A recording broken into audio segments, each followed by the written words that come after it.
to get started, but it seems like we have a nice turnout already, so we'll go ahead and I'll do my introduction now, and I'm sure we'll still get a few people trickling in. I'm thrilled to introduce Daniel Ervin.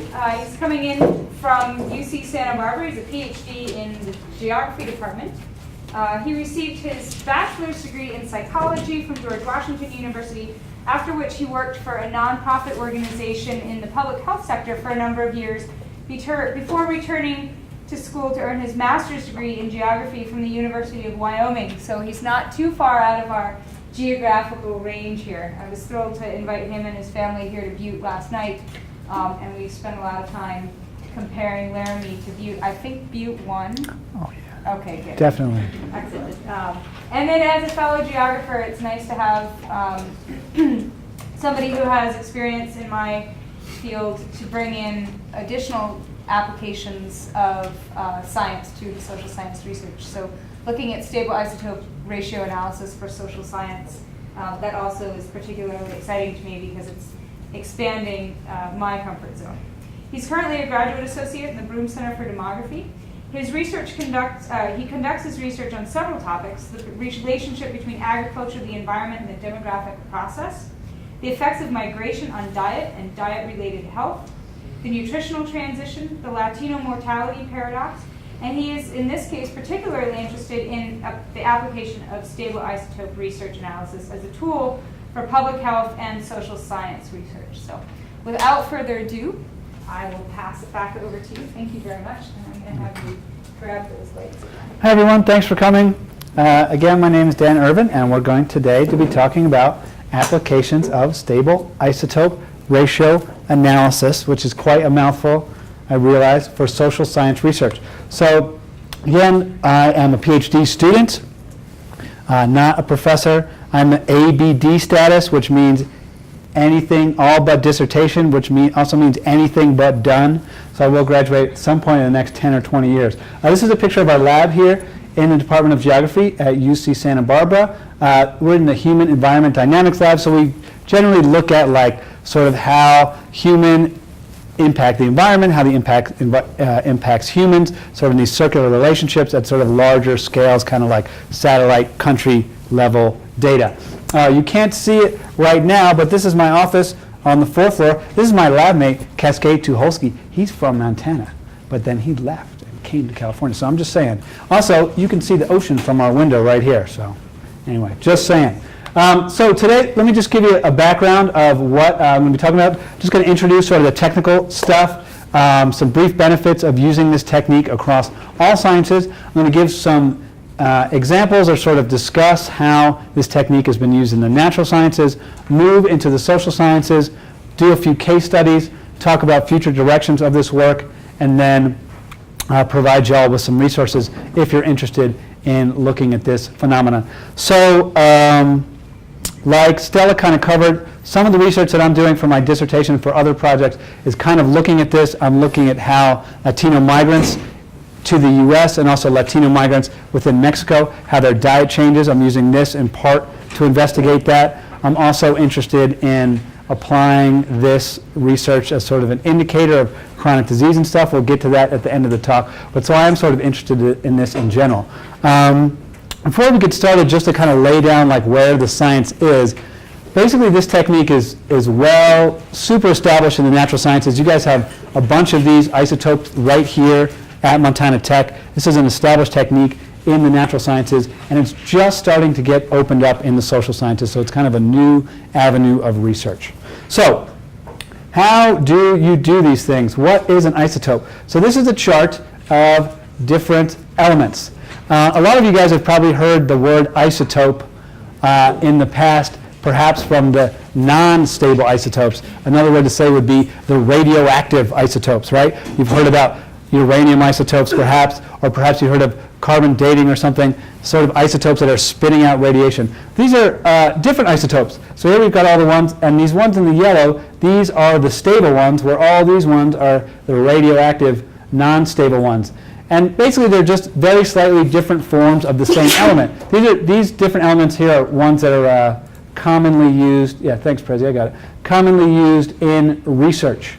So we've got oxygen, nitrogen, carbon, hydrogen. We'll talk about all those today. And basically they just have, in general, one more, or in a few cases, two more neutrons than kind of your normal standard element. These other ones, these radioactives, have more or less, but again, they're not stable. So there's all different kinds of factors that can cause sort of the appearance or the existence of these sort of rare isotopes, but in general, temperature is important, pressure is important, exposure to radiation or different chemical processes can produce these sort of more rare ones. Some are called light, or I'm going to say rare and common. So the normal good old hydrogen that we know, that's the common one. These funky ones, we'll call those the rare ones. And this kind of gives you an idea of sort of the naturally existing numbers of these rare ones. And as you can see, they are in fact quite rare. Almost all of the hydrogen in the world is sort of the normal hydrogen. There's a little bit of this rare hydrogen, again with this carbon and this nitrogen. So these are small little pieces that we're looking for when we do this research.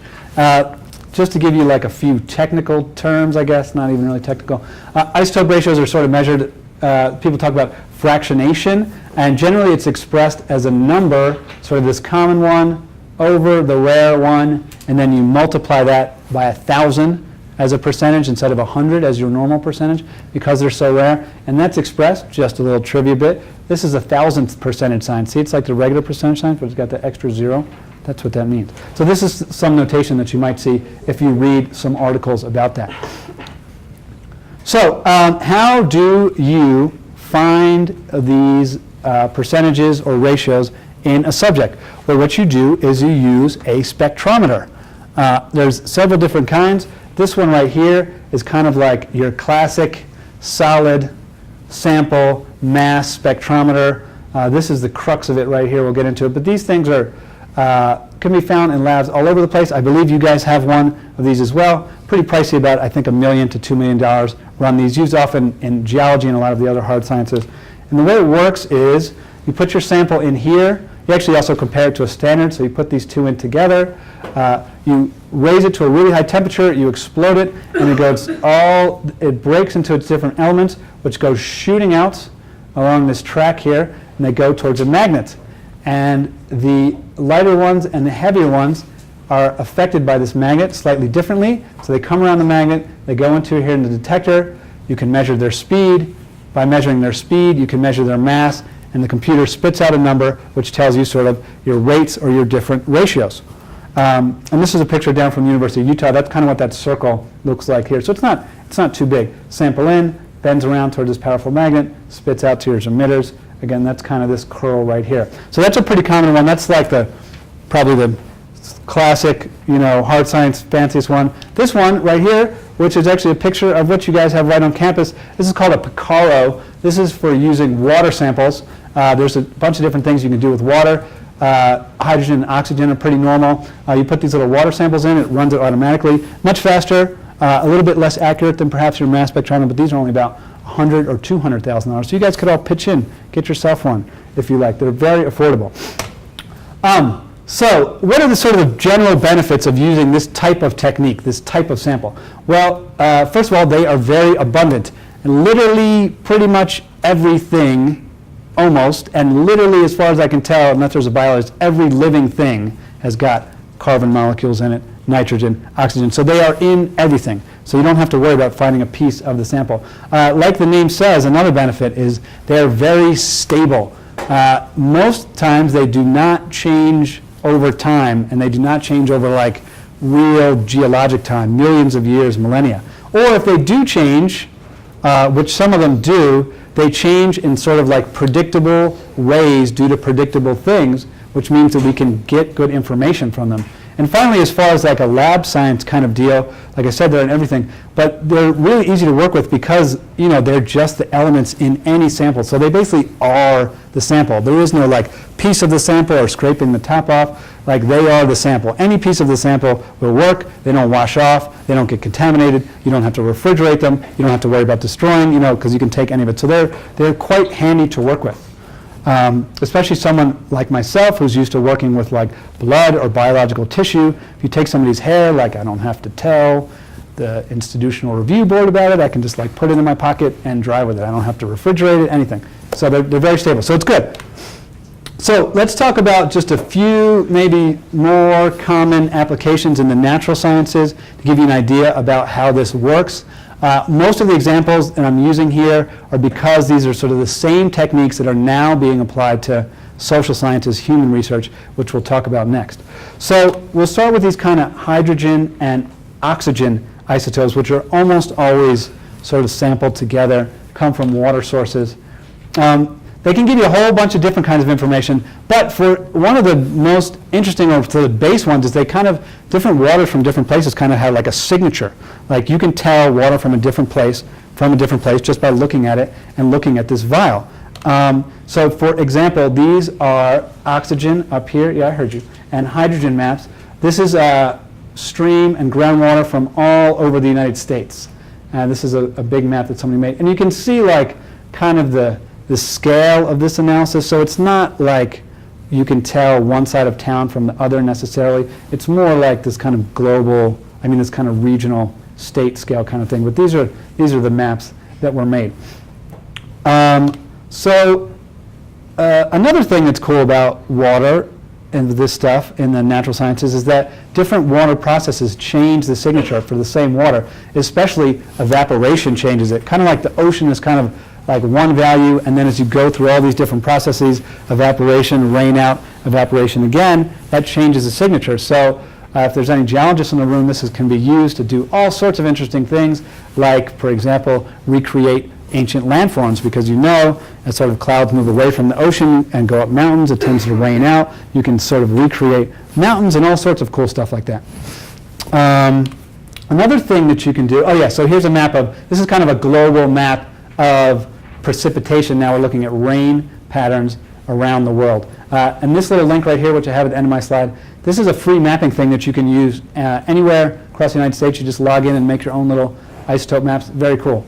But this is sort of give you an idea of the differentiation of precipitation values. Again, remember, a bit different than those groundwater values we were just looking at across the globe.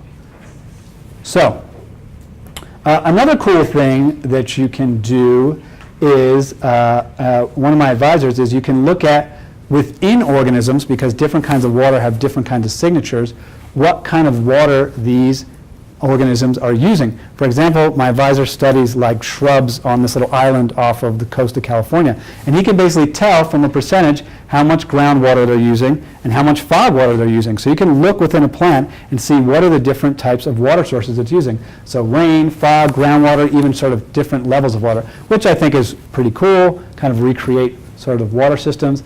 Some people have done some work sort of applying this knowledge a bit more, applying this knowledge. So perhaps you could see, like, in an ecosystem, we think because of climate change, this source of water is going to dry up or change. What are the plants or the types of plants that are going to be most affected?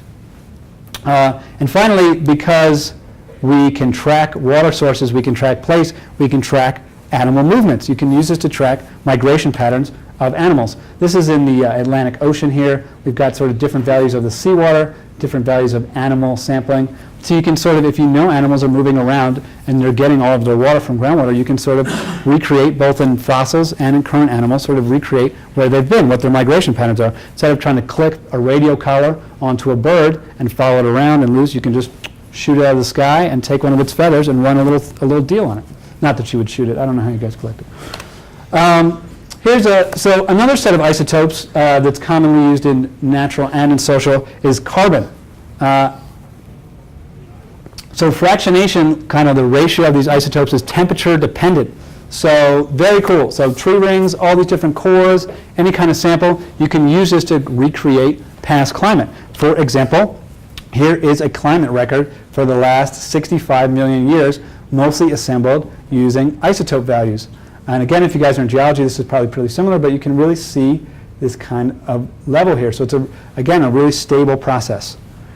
Another fun application is the burning of fossil fuels, that kind of burning process. That changes the carbon in those fossil fuels. So you can use that to look at kind of fossil fuel processes. For example, here is the historic record of CO2 parts per million as we go across.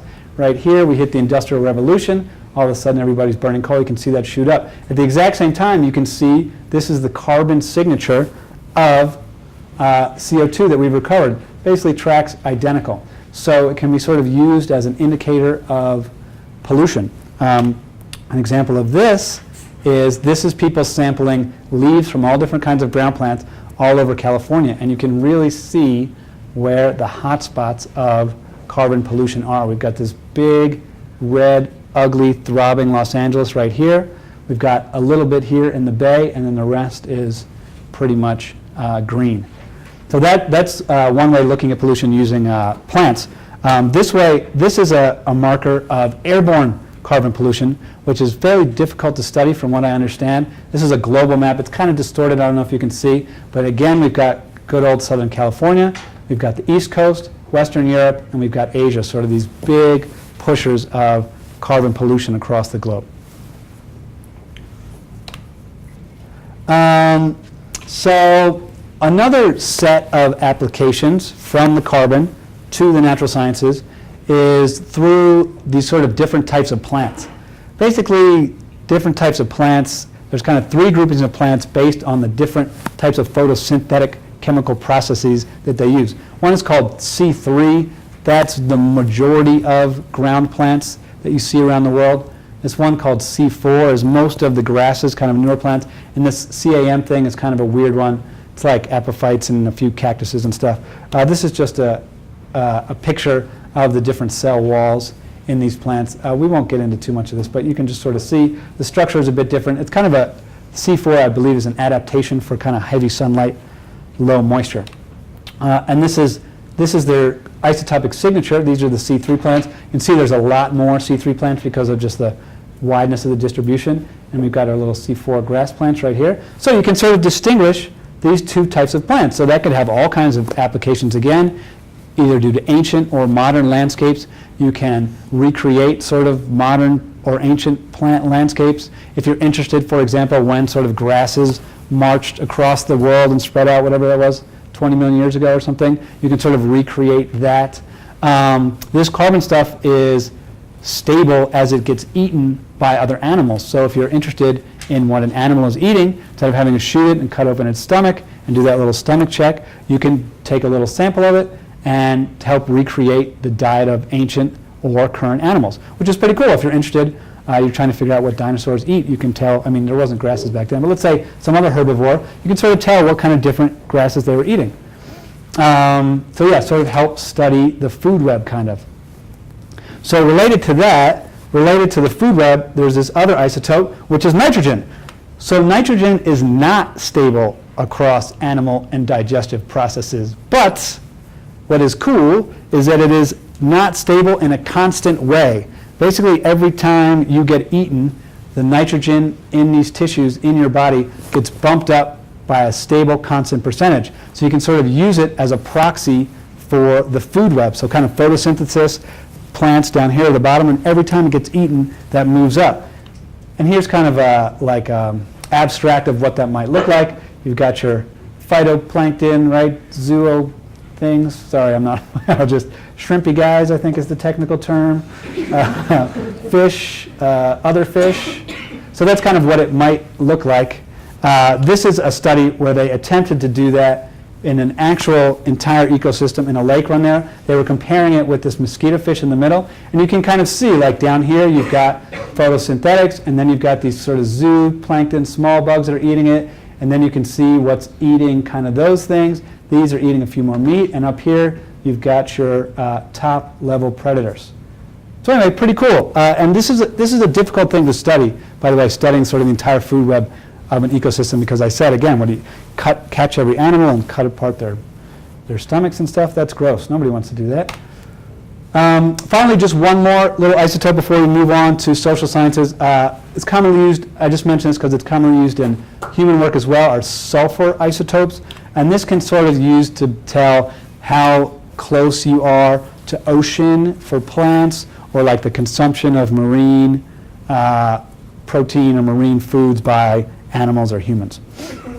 So that's been used a bit in geology and then a bit in the social sciences. So speaking of, let us move on to the social sciences. I'm going to start with this first one, which is the science of forensics. Because to me, I don't know, forensics is kind of like half natural sciences, half. So do you guys know what forensics is like? I don't even know. You know what? I'm not going to ask that because I don't know how to define forensics. Forensics is just finding stuff, I guess. So this technique, this isotope technique, is used on modern things quite commonly in forensics. For example, things like products, drugs, geographic origins. This is one example that's been used on. This is olive oil. How much would you say like a liter of olive oil costs you at the supermarket? Let's say $20 probably. How much does a liter of corn oil cost? Probably $2. So if you were an olive oil maker and somehow you spilled 100 liters of corn oil into 1,000 liters of olive oil, think how much your profit margin would increase. So this is one of the ways that we can tell that this is happening because these things have different isotopic signatures. Another way that's very common is performance-enhancing drugs. Everybody's body has kind of a signature as well. And if you happen to, you guys just shot each other knowing looks. I don't know what's going on over here. If you guys happen to be shooting testosterone in yourselves or human growth hormone or whatever else, deer antler spray these guys use, that will be a different signature than the tissues in your body. So this is what they use at the Olympics. This is what they use in baseball and a bunch of other places to catch these different substances. And this is the look of when you just got caught. That's what you look like. Another application is wine. So for two reasons, people use it as forensics. First of all, like we said with the olive oil, in Europe, they insist that everything that you call wine has to be made entirely out of grapes. We don't do that in the United States. You can use whatever you want. But so if you happen to dump some corn syrup and some water into your glass of champagne because you didn't get a good fermenting process and you don't want to throw out a bunch of grape juice, this can catch that. Also kind of like on the cutting edge is, I don't know if you know a lot about wine, but like they have these kind of different origins, like there's different regions, right? You guys have probably heard of those. They're called terroir, whatever, and you can only, if you grow certain grapes in a certain region, then you get to give yourself a fancy label and charge more. So this can kind of track where grapes are from, although that's still theoretical at this point. But this has been used to track, like for example, we did an experiment where we tried to figure out how much sugar was in cheap champagne to track what is in wine. Another origin thing that's been used is tracking drugs. If you seize a bunch of drugs, this one was pot seized in, gosh, I don't even remember, like Michigan or something, seized a bunch of pot. Where is this pot been grown? You can do a little track, assign it to the groundwater, and it turns out, surprise, surprise, that this was grown in Northern California. You can do that with other things too, methamphetamines, cocaine. If you're trying as a law enforcement agent to figure out where things are originating from, you can look at this. This is also has been applied to explosives, to items found at bombs, other terrorist incidents. Where was this C4 put together? Where were these wires soldered? That sort of thing. And finally, it has been applied also to murder investigations. If you find a body without any identification, you can sort of roughly locate where that person is from. And at least in several cases that I am aware of, they were able to successfully identify sort of the region, and knowing the age and the sex of the person, they were able to track down whose body this was. So anyway, so that's forensics. I want to let you know that was a really fun Google image search I did, by the way. I did steroids, drugs, murder, and explosives all in my Google image in about 5 minutes in a row. So hopefully security forces won't come looking for it. So let's talk about what's now, that's not really my expertise. Let's talk about what's going on sort of in the modern social sciences. So basically, like in the 90s, this has been well used in geology and other hard sciences in at least the 60s. In the 90s, people in archaeology started applying this technique to samples that they found, which makes sense because in archaeology you don't have a lot to work with besides bones, sometimes teeth, sometimes a little hair if you're lucky, sometimes a few nails. And this technique is quite good. Like I said, things are stable, quite good working with these kind of samples. Here's some teeth that were taken that isotope analysis was run on. Do a little core there on the enamel. So in general, I would say that like all the social science work being done with this technique is all human tissue work, working with various human tissues. So I'll just explain a little bit of background how this works with human tissues. Basically, as you know, you absorb substances, you drink water, you eat food, your body sort of takes this in, processes this, and then makes new tissue out of that. And depending on the tissue or depending on the isotope, like we said, these things are either quite stable, like they are in carbon, or they change in nitrogen in predictable ways. So, for example, bone is kind of like, there's sort of different things you can do, but bone is kind of like a mix of your whole body record, isotope flows. Teeth, this enamel on your tooth gets set right when it's made, so it's kind of like an isotopic signature of when that tooth is made, which is interesting because you got your childhood teeth, your adult teeth, your wisdom teeth. Nails and hair, which is, I'm working with hair in my dissertation research, I think is quite good because there's sort of a continuous growth throughout your lifetime. Hair is especially good because it's kind of this long linear segment. It grows pretty evenly as opposed to nails kind of grow and more in fits and starts. And also nails are, of course, a circle. So if you're trying to get a nice line, it's a bit difficult to go through a circle. You got to get out the protractor or whatever. Hair is also good because, like I said, it grows regularly, grows linearly, and then the timing is about every centimeter is about a month in your life. It's pretty easy to chop that in half. So you can get these kind of 2-week segmentations of a person's sort of history, which is cool. And there's about a 1 centimeter that's stuck under the scalp, so there's about a month there. And as far as all these keratinous tissues go, it takes like maybe a couple months, 3 to 6 months for digestion into the body until it's turned into these tissues, depending on it. But so it's not like you can eat a meal with a lot of a certain thing and it will show up 3 weeks later like a little spike or something. It's more like a continuous record, sort of a better idea of your average movement, your average thing. So I'm going to give you guys 2 case studies that came out of archaeology that people have been working with. In general, the questions in archaeology using these techniques are, we're talking about carbon and nitrogen and the hydrogen and oxygen. Where did they live and what did they eat? Those are the 2 sort of important questions that have been answered. So the first one, this case study, pretty cool. What they did is they took all these European bones that they had from Neanderthals and all the early humans and the proto-humans, and they ran this on all of the bones that they had, looked at their distribution. We've got the nitrogen here, we've got the carbon here. So this is actually reversed here. So down here is higher up the food chain with this nitrogen, and then this carbon is just left and right. But they basically, using this technique, they were able to say that in all the cases that they found, in all these Neanderthal cases, that Neanderthals were top-level carnivores. All the protein that they ate came from eating high-level animals like, I don't know what they got there, bison and elk and all that kind of stuff. Whereas early humans had much more variability, showed that they're eating small game, small animals, some evidence of fish. There was no evidence of fish in Neanderthal diets. And also that their carbon spread here showed that they basically just ate a much more varied diet. So Neanderthals, seems like, at least from this analysis, were mostly just hunting and tracking large game, where humans were a bit more of like your omnivore scavenger, eating all sorts of animals, eating fish, eating plants from all different sources, which I think is quite interesting. I mean, just with that technique, you've really sort of nailed down big differences between Neanderthals and the, whatever proto-humans that succeeded them, that were more successful in living. I mean, you could even perhaps say that it was because of this variability. I'm not sure. Another case study, which I think is also cool, is they took they went to this burial mound from the Camina Juyu people in Guatemala. I'm sure I mispronounced that. It's located right here in the center of your screen. Probably consider that like part of the Mayans, sort of the larger Mayan groups. Here's some of the material artifacts from their culture. As you can see, quite a handsome people. So anyway, so they took a bunch of teeth from this big burial mound, and remember we talked about before about the enamel gets laid down at sort of different ages in your life. So they compared the enamel from their childhood, from like middle adult and final teeth, to look at sort of differences in their diet. And from that, they were able to conclude that the children of these people started eating solid food, corn food quite early, but continued to breastfeed until quite late, like 5 years old, perhaps even later than that. And here's kind of an example. You can see the differences in this study of their 3 different teeth. This is like childhood, next tooth, next tooth. And this technique is pretty well established actually now, using isotopes to look at breastfeeding practices because of what breastfeeding does. Breast milk is like a really high kind of deal. Anyway, it's an interesting signature they can pull out. So anyway, able to recreate the daily lives of these people from almost 1,000 years ago. I think it's pretty cool.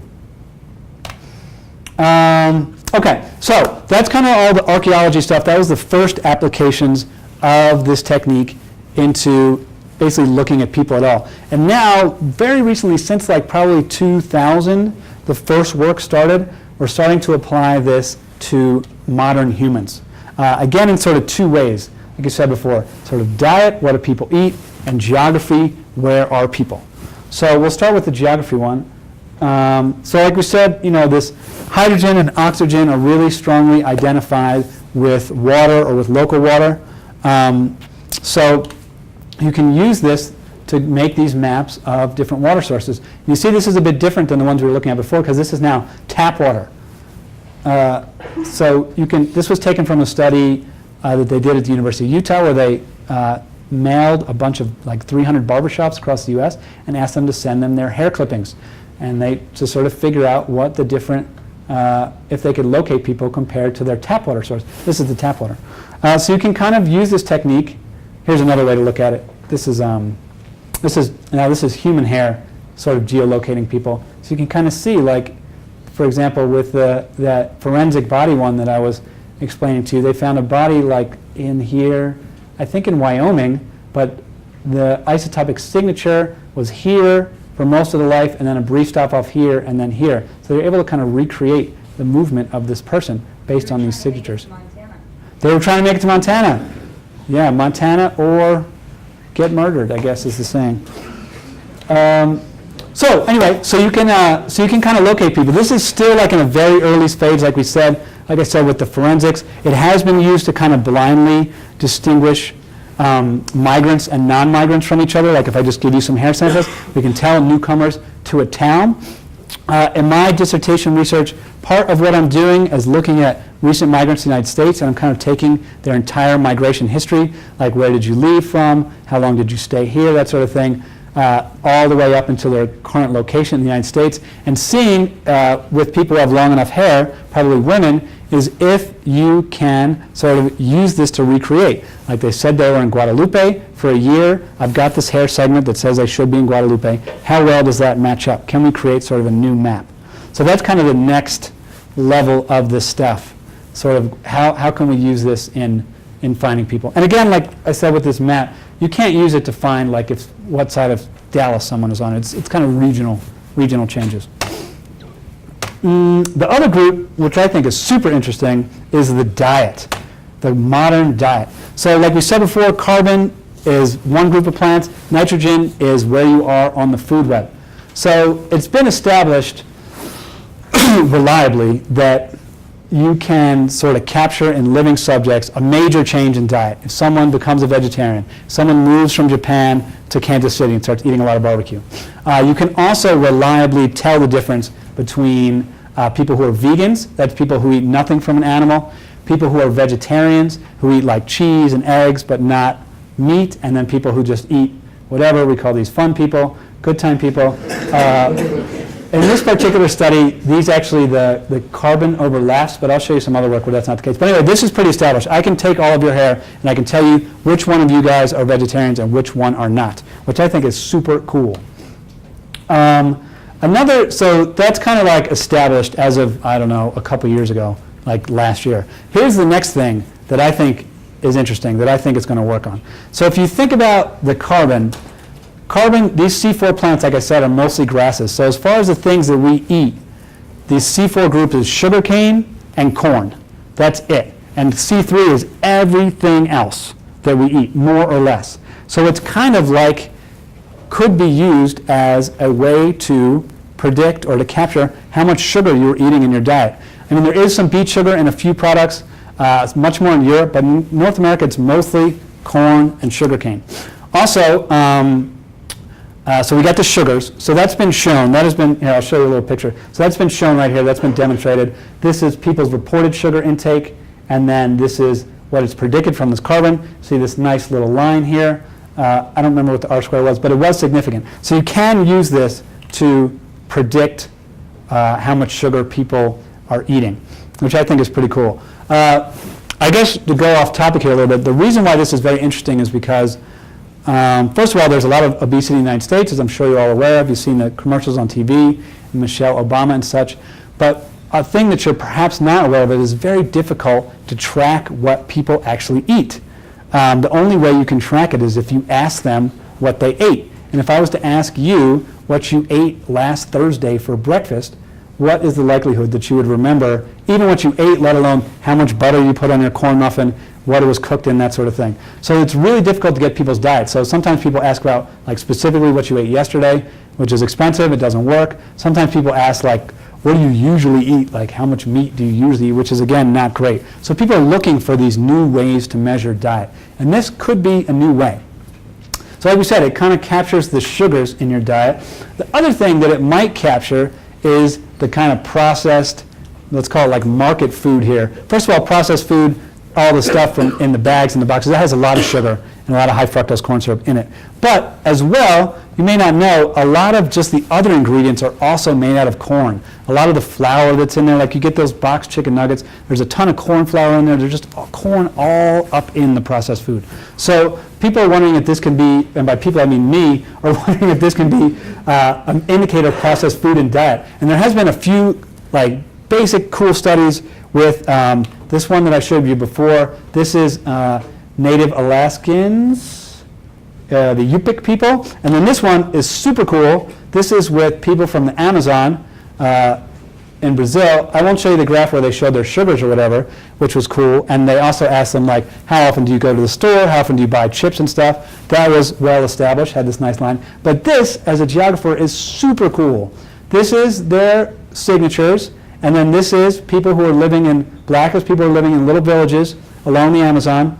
This is people who are living in tiny little towns. And this is people who are living in big cities. So you can see it's like this objective, quantifiable measure of like development or processed food or exposure to modern society, which is super cool to me.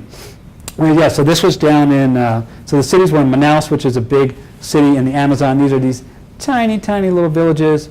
And you can see that they can just sort of figure out what people are eating. So that is, I guess, kind of been done. People are still evaluating that. The next step, one more thing I wanted to say before I talked about it is that this carbon stuff is stable in animal feed. So if you eat, let's say, a cow who's been, what do you guys call it up here, grain finished? Other people call it feedlot, which I guess is kind of a political term now. That has been given a lot of corn. That will come through the meat of the animal and show up in your signature. And as you probably know, animals that are grain finished or force fed tend to have a lot more fat in their bodies, a lot more fat, a lot more dietary fat, not great for your body. So if we take all these things and we add them together, right, sugar, high fructose corn syrup, processed food, and red meat, if you took all those people in one corner, what does that diet suggest to you? What do you usually get if you eat like that for a long period of time? A lot of sugar, a lot of processed food, a lot of red meat, right? That is not good. Those are indicators of sort of chronic disease, diabetes, cardiovascular disease, obesity, all those sorts of things. So that, I think, is the next step. And I'll show you that right here. So we've got all that, the sugars, all that, the processed food. And then the trophic level with the nitrogen we talked about, that's kind of perhaps how much meat you eat, right? You're higher up in the trophic level. If you eat all plants, you're lower down. If you eat hamburgers every single day, then you're much higher up. So that is kind of perhaps the next level of research. I'm going to show you guys some unpublished research that I'm working on currently. Right here we've got this, excuse me, these are different scales, by the way. Did not notice that right here. These are the vegans, vegetarians, and the omnivores. These are the error bars right here, and you can see you can really clearly distinguish between people who are eating this. Like I said, this has been validated before, but look at this. This is, we ask people, we use this standard NHANES, National Health and Nutrition Examination Survey, standard questions. How much red meat, we use this on undergraduates, just like many of yourselves in California and in Michigan. How much red meat do you eat? How often do you eat red meat? And you can see just by taking the hair, and we did fingernails too, just for fun, you can really isolate these. How much soda and other sugar drinks do you eat? You can really isolate the differences. This fish thing is just for fun. It shows up on the nitrogen thing. But look at this. I mean, again, what is in common? All these are in the same place in the graph, right? A lot of red meat, a lot of sugars, a lot of meat here again. All diets kind of associated with chronic disease.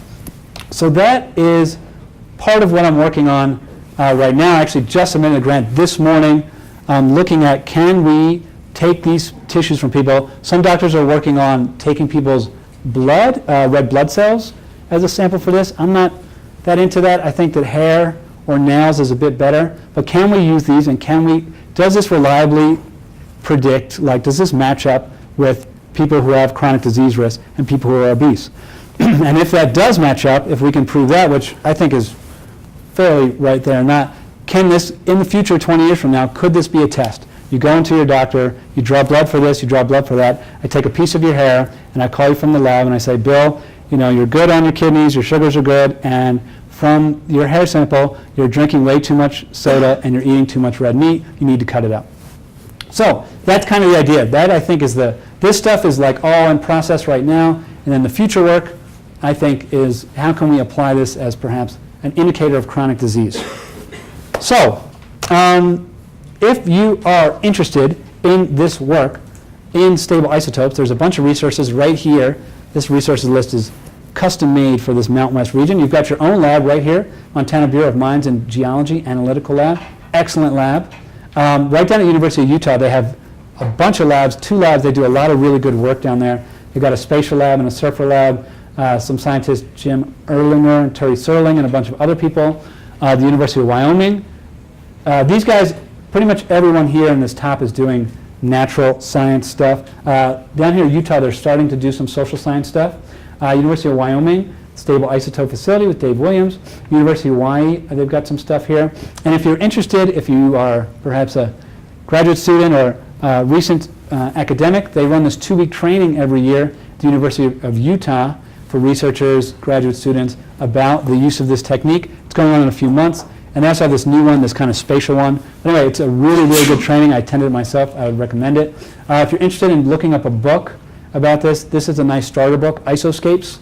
A lot of the maps that I pulled for this lecture are from this book. And then that map that you can go and play around with yourself is right here, isomap.purdue.edu or whatever.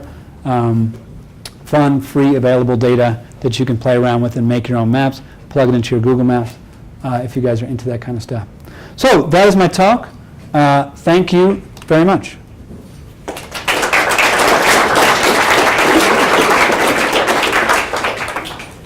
Do we do questions? Does anybody have any questions? Who's got a question?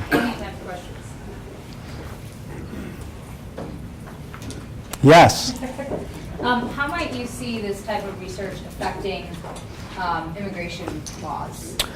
Well, yeah, that might be the first thing that comes to mind. Like, can it be used to say that people? But again, it's not that predict. Like, you could very easily be from southern San Diego or from northern Mexico. It's regional, so you couldn't really nail someone down like that. It'd be much easier to just ask for their papers.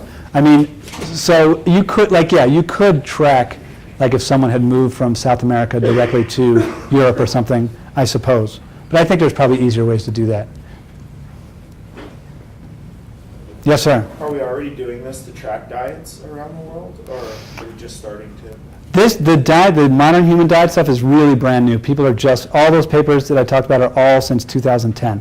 So people are just starting to, like, do the base science to do it. Like, somebody did, like, they did all 500 foods in a supermarket. Here's a signature, so people can do it. A couple people did at Utah did some cool stuff with looking at fast food, hamburgers and fast foods around the world. Can you tell how much corn is at a supermarket versus a restaurant versus McDonald's? It was actually pretty interesting. McDonald's tended to be local, more local than some of the restaurants. Saw no difference between restaurant and McDonald's with the corn-fed stuff. It was pretty cool. Mm-hmm. Yeah, definitely an area for new research. Who else has got a question? Yes? What kind of time range do you think these are? Now, you talked about the teeth giving you a whole lifespan, but for one human, you only can get whatever teeth they've got in their mouth, right? Right, and oftentimes, strange enough, people don't want you to just take the teeth out of their mouth. They're very uptight about it. So yeah, so if you've got like an archaeology specimen, you can actually kind of do all three, right? You've got the bone, which is like the lifetime. You can do the teeth, so you can kind of do different points among their lifetime, that sort of thing. But with living people, you can do blood cells, red blood cells, and that's kind of the last 180 days. And then hair, we've got that sort of time record, like I said. It's basically in 2-week little segments that you can do, plus probably a month out. But again, all this kind of takes, it's not like that exact. So all this kind of takes time to go through your body. Actually, if you eat a bunch of corn, sugar for breakfast, it will actually be captured in your breath. If you're interested in super short like that day. If I serve you guys breakfast and everybody has waffles and you guys have bacon and I have you guys blow up balloons, I can show who had a bunch of sugar from their breakfast like 4 hours ago. So you can do very recent. But I don't see, that has not been applied much outside of parlor tricks so far. I'm not quite sure how you could use that. But so 6 months, I'd say like your usual intake. I can find out if my kids are really eating. Exactly. They said they ate steak and they really ate a bunch of sugar. Well, with something like that, couldn't you do when you're when analyzing school lunch, when that kids come home at the end of the day or before they leave, have them blow up a balloon and see how much sugar is in, maybe how does it vary between what's available for school lunch and what's have their own, how the sugar ratios vary that way? Yeah, I think so. That sounds like a good idea. Do a little testing right there and then. And it's actually I didn't actually mention, but it's not super expensive. Like these solid samples, the carbon and nitrogen stuff, I think at Utah they charge like $15 a sample or something, which is really not bad compared to other, like a triglycerides or something, a normal lab test for a normal person. It's quite cheap. And then you guys have it right on campus if you want to do those waters. I mean, once you've got the machine, it's very, very cheap, especially with the water stuff. So it's quite affordable. It's not like in the realm of super scientists. It's like you could do it to do normal research, 300 subject, $50,000 grant kind of research. Yes, ma'am. How does this apply to tracking down perhaps the sources of adulterants added to food or other things? Oh, yeah, certainly. So like with the examples with olive oil, with sugars and wines, you can do all sorts of that things. The wines and the reason why I pulled up the olive oil and the wines is because I know for a fact that those are being used. It's being used as a technique right now because there's a lot of money in sort of faking olive oil and faking wine and that sort of thing. So that is being used. What were you thinking of specifically? Well, for example, bad cases where dog food's imported from killed animals and poisons that might have been added for ulterior purposes, and other things added just, as stretchers to food or products to just increase profit or something where they maybe claim it isn't there. Yeah, certainly. And you could probably also, like you said, with the Chinese dog food, perhaps track the origin of some of the ingredients in that process if you couldn't figure it out through the supply web or whatever. It's a good idea. Could you, sorry. No worries. Go ahead. Still. Kind of capitalizing off of this, I know with the olive oil, in the last 2 or 3 months, I've heard a number of reports, of course on NPR, about how, the purity levels of different olive oils and simple things like if you put it in your fridge, then it's, if it solidifies, it's this kind of oil, and if it doesn't, it's that kind of oil, and that's based on the molecular structure and what you want out of your oils. But would you suspect that with the olive oil purity reports that are coming out, that this is the science that's being used to determine that? I know that it has been used. I don't know what the common technique is. But with the olive oil thing, I mean, a little bit more of the story. First of all, it's super expensive, right? Also, a lot of olive oil comes from Spain. A lot of it comes from southern Italy, which has got a big mafia influence. So there's a lot of organized crime wrapped up in olive oil, faking percentages, putting tax labels on and all that sort of thing. So there's a lot of skullduggery happening. But like with the thing that you said about the oil, people don't substitute corn oil for olive oil. They do this kind of mixing, adulterating thing. So it doesn't really change, from what I understand, the smoke point that much. It's more like a percentage than a straight up switch. Yeah. Yeah. Yeah, I don't know what the techniques are. I mean, this is a good one because, again, oil looks like oil, right? So, yeah. Anybody else have a question? So with dog food, Yeah. if you were to compare different types of dog food, if you've ever read the back of the label of dog food, it's incredibly confusing. Food protein, food oil, food fat, caloric content. Would it be possible to take a variety of samples of dog food, one kibble here, one kibble there, and get the same kind of signature to see where on your XY graph where your carbon and nitrogen? Oh, yeah, is, definitely. To see which one, if you want a dog food, if it's claiming higher protein, or you want something that has less corn in it, run an isotope sample on it and see how the different. Yeah. And it would be good for dog food because you want more meat and that sort of thing. I mean, so far the carbon signature is super clear. That is working, very established. The nitrogen is a bit more unclear. It hasn't been proven that well. Like, it's been proven in ecosystems, but when you get to human food, it's a little bit more muddied because of the fertilizers, and then also, like, they chop up, they give cows back to cows as food, so that kind of changes the natural way that things are supposed to work when cows are eating cow blood and all that kind of stuff. But I think you could probably put it in the web and see, how much protein is in your dog food. That would be good. You can really run it on anything that you can put into a little piece of paper or tinfoil and explode. Yeah. And I think that the addition of, adding fertilizers and raising the nutrients of your soil is a really good point. And it's very difficult to tell what, Yeah, and I don't know what the impact of that is. I don't know if anybody has done any research on that. Here's a corn plant with no fertilizer. So I don't know how much of it, it's not like it doesn't totally destroy it. So I don't really know the impact of that. That could be a good grad student paper there. We raised 3 plants, one with a little fertilizer, one with none, one with a lot. What is the different isotopic signature? Yeah. Would you go back to the chart where you had 4 graphs of 4 Sure. plots? Hold on here. I'm just going to Red, fly yellow. around a little bit. Yeah, that one right. No, Whoops. this one? Yes. Mhm, yes. Did any of those plots represent social surveys? I'm sorry.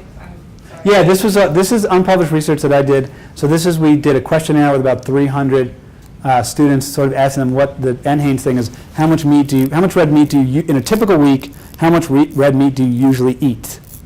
And so we combined it into these 3 categories because NHANES, to me, kind of stupidly, has 9 different categories. They want you to distinguish if you eat red meat 5 or 6 times a week or every day of the week, which to me is like, what is the difference? And this is not last week. This is like usually. So we just we de-lumped those 9 categories into 3 categories, sort of almost rarely or never, most of the time, like sometimes most of the time. But that's what this is. This is these are the groupings are based on their responses to a food frequency questionnaire and then their isotopic signature. So the isotopic signature is then on Here's the nitrogen going up and down, and here's the carbon going back and forth. so you have the social science surveys combined with the signatures? So social science surveys were used to break these people into these categories. What category of red meat they report eating, and then these numbers are where those groups of people came out at. So these people said that they were vegans, these people said they were vegetarians, these people said that they ate everything. Okay, so the one on the right-hand side is this. Yeah, vegan, Self-reporting. vegetarian, omnivore. This one is rarely, never eat red meat, occasionally eat red meat, habitually eat red meat. And here's the same thing with soda. Rarely, never drink soda, occasionally drink soda, habitually drink soda. Yes, sir. So they weren't lying. Right, or at least not enough of them to mess up the deal. Right, they were not lying. But that's a good point, because that is one of the problems with these asking people about what they eat, or any social science works, is that people tend to tell you what they think you want to hear. And especially in food groups, people who are obese, who have health risks, are much more likely to change their answers than people who don't. So it's not even like a straight line, like everybody lies by 10%. It's the people of interest who change the most. So anyway, good point. So you could use this to test the accuracy or the efficacy of the social surveys. That would be the next step, yeah. What is the accuracy of this related to these big, giant surveys that the U.S. does every year? And then maybe we should get rid of these big, giant surveys and just take people's hair. Or what we're doing is, so we're looking at the what am I trying to say, how they compare. And then, of course, like, if you're in this group, whatever from past research, tends to be, let's say, at 20% obesity, and this group is at 14% obesity. So how does that match up? How do the isotopic signatures match up to that? Is it an equal, worse, or better predictor of obesity than asking people how much they ate, that kind of thing?